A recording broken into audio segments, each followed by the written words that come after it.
Hello and welcome back to Fanteam Focus. My name is Rhys. Coming up on today's show, we're going to be looking at the Gameweek 11 weekly monster from Fanteam official. There's £42,000 in the prize pool this week, so let's get cracking, have a look at the fixtures, have a look at the player prices, and I'll pick my team for you guys as well, just for good measure.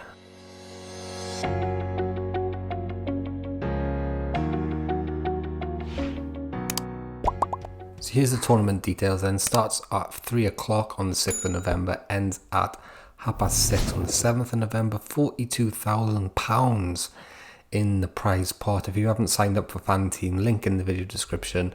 Go and win yourself some money playing the monster this week, if that's what you're into. 18 plus, gamble away. Fixtures.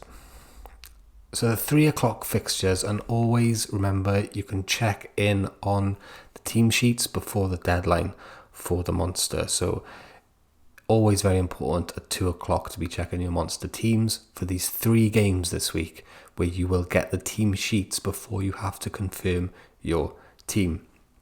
Crystal Palace versus Wolves, Brentford versus Norwich, looks like a good one, and Chelsea versus Burnley.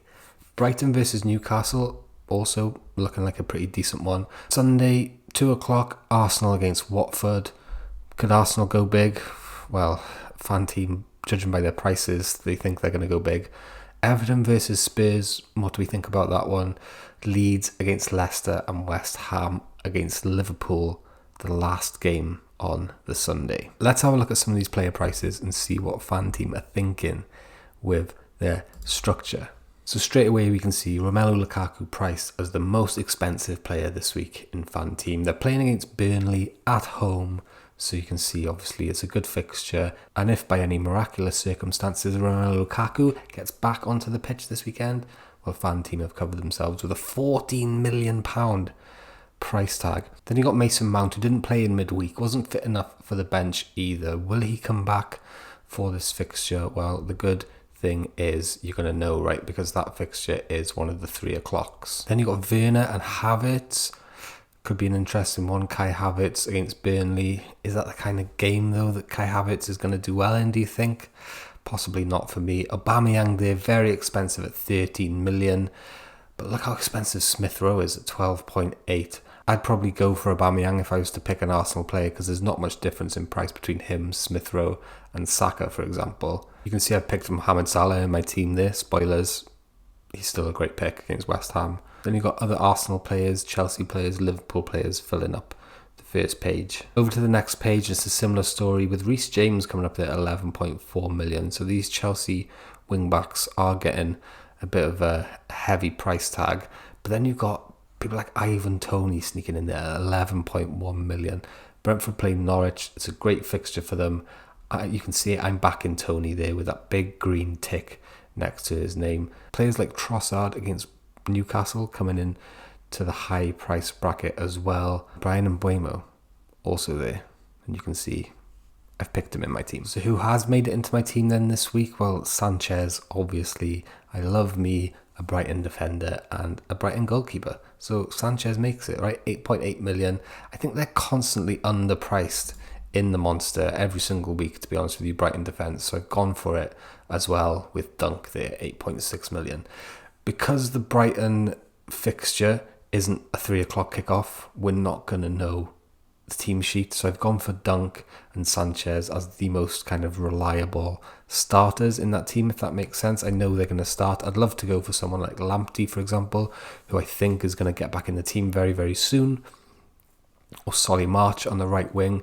I just don't know if they're going to start. With these two, I do know, right? Alonso and James. Now, this could be Chilwell and James. I just don't know, again, who's going to start that game for Chelsea. But whoever does, they'll be coming into my team, right? Those 2 wing-backs. So exciting. So exciting in Fanteam, in FPL, in everything. Just get a hold of them.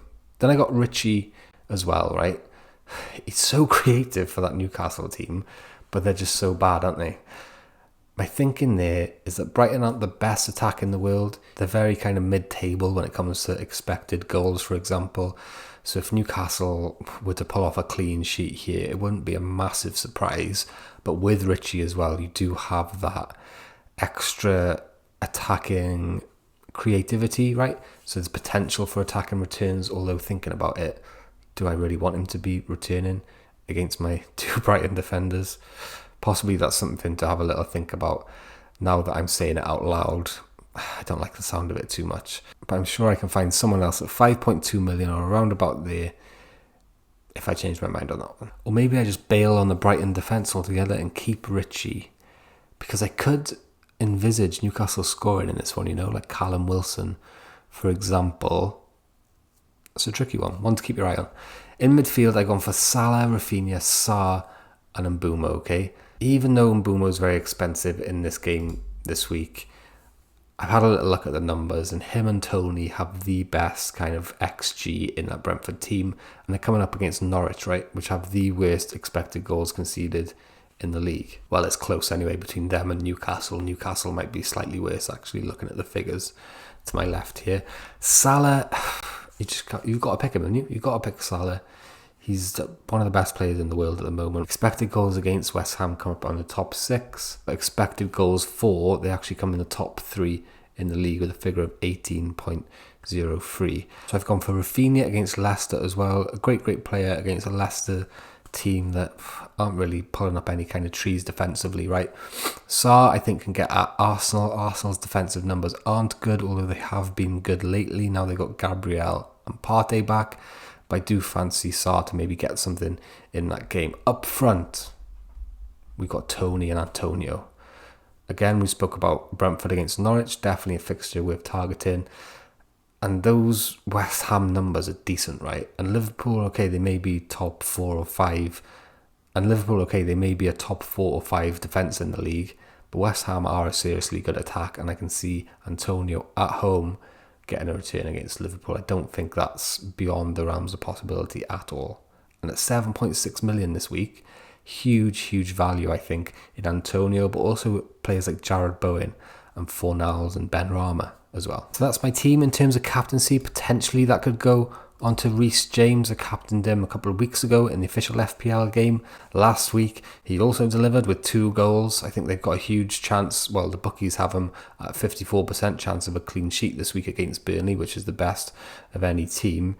And we know what James is like going forward, right? So I could really captain Rhys James. Vice captain Salah potentially. Even Chilwell could get the nod at captaincy. Or Alonso, who I've got here. Checking in with my £1 million team, then we're doing okay. We're doing all right. We had Rhys James last week, although Matty Cash has done absolutely nothing for me since we bought him in. Trent 1 point, Semedo 2.3 points, Salah 12.8 points. Look at that beast. Jota with only 1, Sarr with 3.1, but we had Ronaldo up front as well. No shows from Mount and obviously Hurst and Woodman on the bench as well.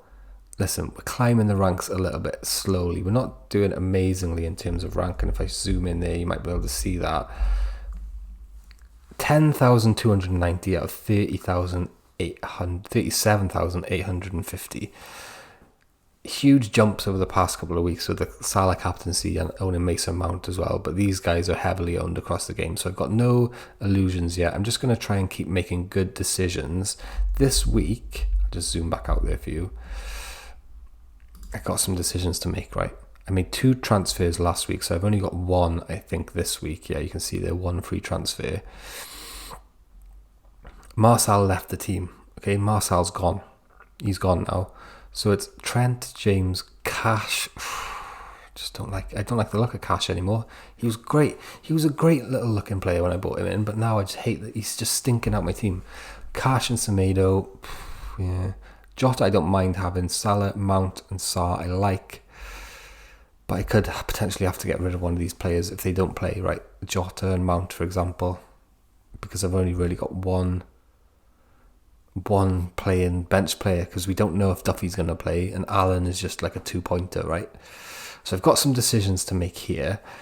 I could move Hurst up to Antonio, but I think his fixtures are turning now, and I've kind of backed against him in the official FPL game, so I think I'll do the same here.